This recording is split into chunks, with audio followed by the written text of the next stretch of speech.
Okay, everyone, this is my spoiler review of X-Men 97, Episode 7, Bright Eyes. This was written by Charlie Feldman and J.B. Ballard. No Bo DeMeo here again. And this was directed by Emi Emet Yonimura.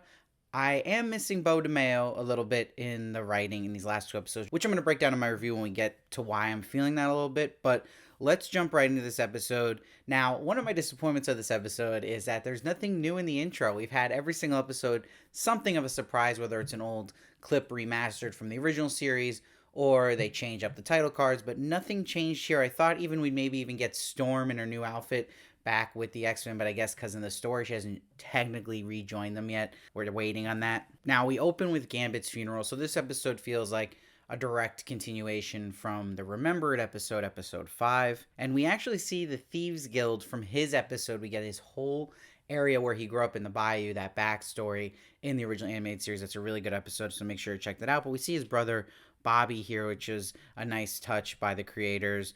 And we get to see Priest Nightcrawler, which makes total sense because Nightcrawler is the religious X-Man. He has a really good line here where he talks about Gambit. He says, "I think he was bluffing. How could Remy, so tuned to potential, fail to see how his sins had made him a hero?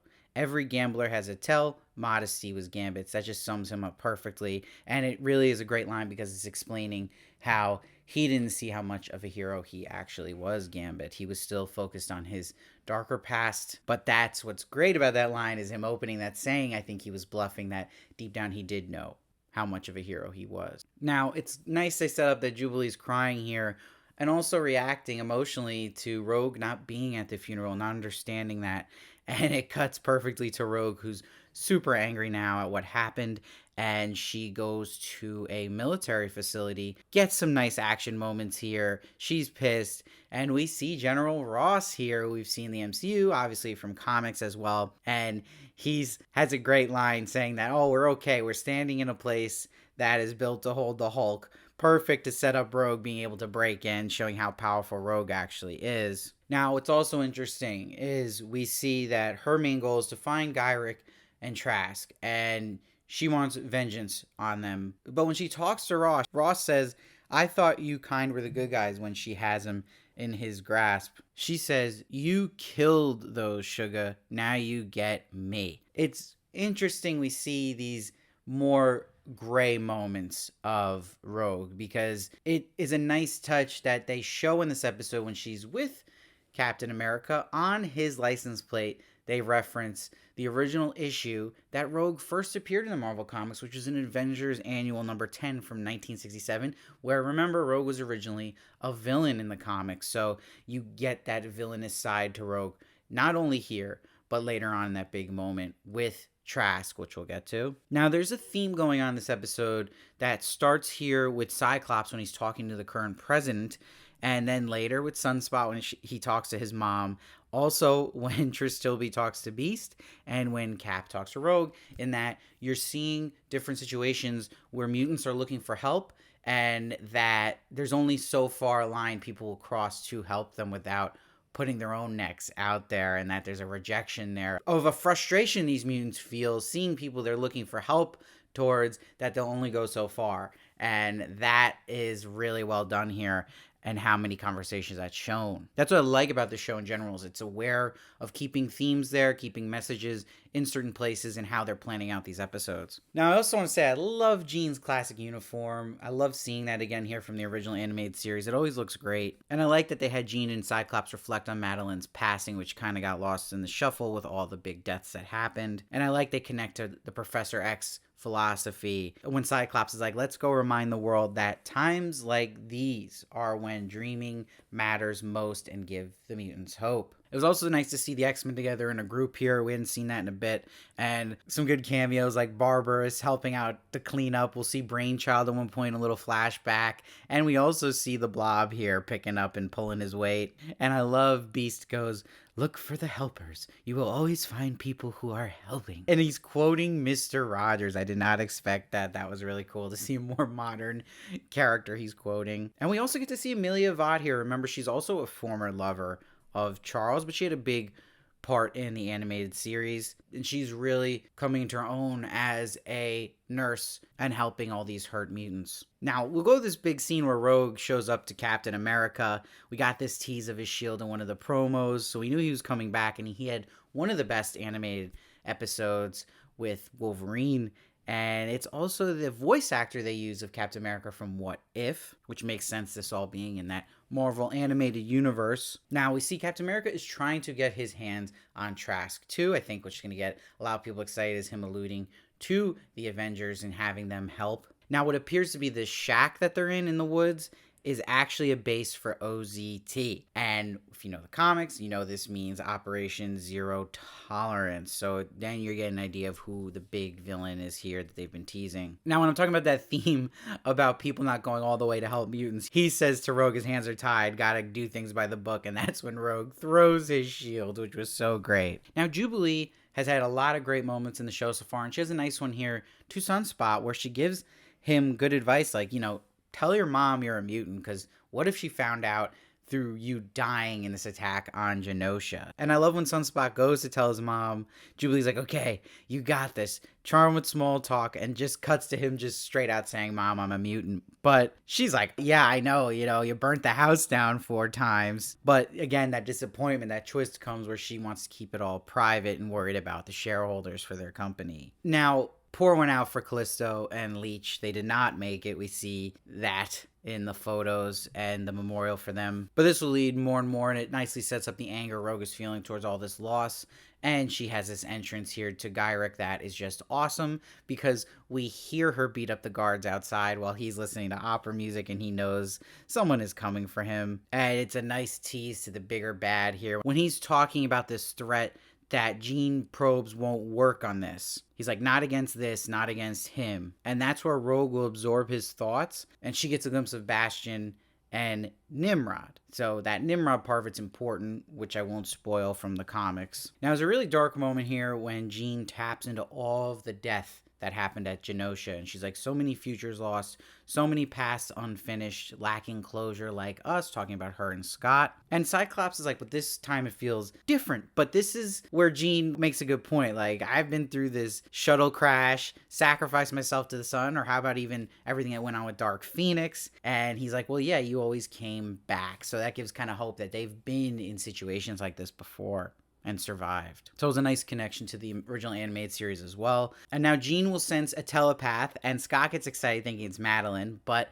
it's not. But for the fans, I think it's more exciting, where it's diamond form of Emma Frost, which is really cool. And you'll see that Beast explains possibly her dormant mutation was triggered by distress here, which is clearly the case, and it was really cool to see that form of Emma Frost here, and I hope we get more and more of Emma Frost in general in the show. Now, a little surprise here is Trask himself actually reaches out to the X-Men. He is a mess right now. He didn't know it would go to the level of this Genosha attack, that him just giving his DNA to Sinister, and they don't know if they should trust this guy. He's the one who literally made Master Mold and is the reason this attack happened in the first place. But they're going to follow the lead they're getting from him, because it's some kind of lead, and they go to Madripoor. And it's interesting, in Madripoor, you see these companies like the Stark Industry, you even see the DaCosta company here from Sunspot's family, and Morph, when he finds this vending machine that Trash told him about, he sees a diet soda, but it's Diet Pingo, which is a soda you see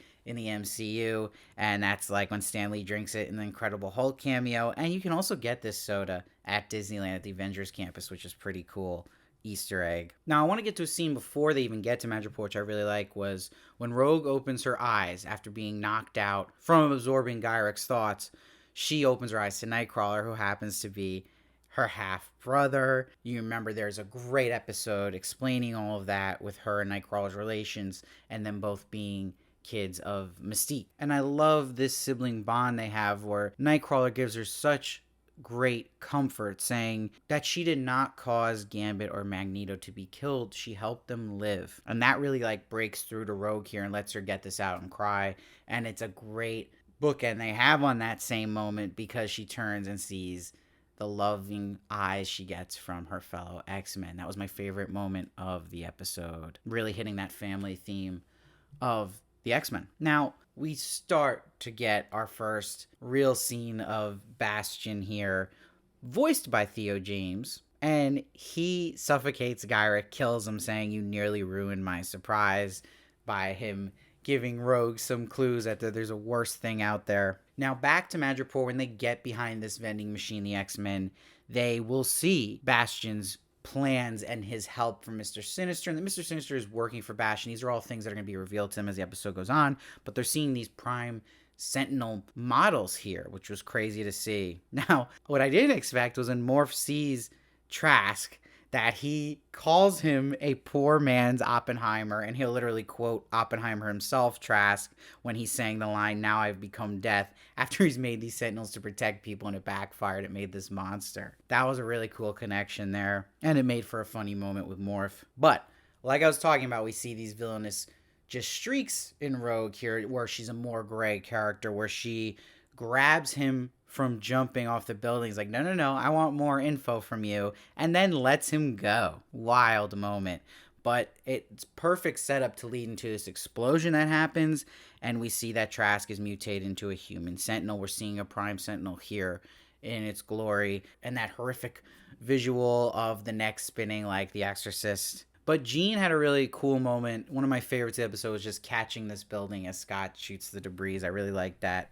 They're really doing a good job with Jean's powers in this show. It's interesting that Jean still senses Trask's mind inside of the Sentinel. So it's not just a straight up Sentinel just doing things on command. It has that human element to it. Now, Cyclops is a cool moment as a leader, gives the order for the X-Men to take them down, and Morph has an awesome moment turning into Quicksilver. But nothing is working against this Sentinel. It's a different level type Sentinel here, clearly. And there's a great moment here where Trask brings up what he said to Cyclops in the original series, saying, "Tell me, Orphan, how does it feel to be abandoned by the future?" What's great is then literally the future will literally show up to save him, his own son, Cable. I love we got to hear the original Cable theme song from the animated show. And it's wild because this isn't the first time Cyclops is seeing Cable. That's why he recognizes him.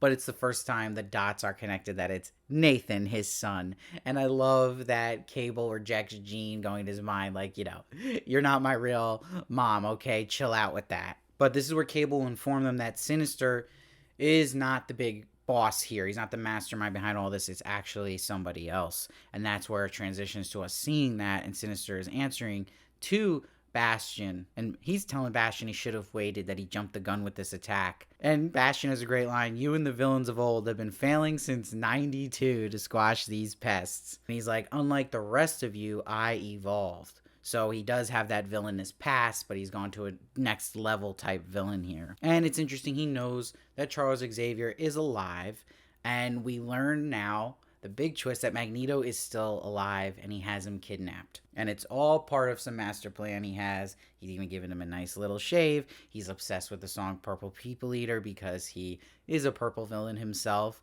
He doesn't have one eye or one horn, but so be it. He likes the song. He even puts it on a vinyl here, which was really funny. And it's an exciting cliffhanger.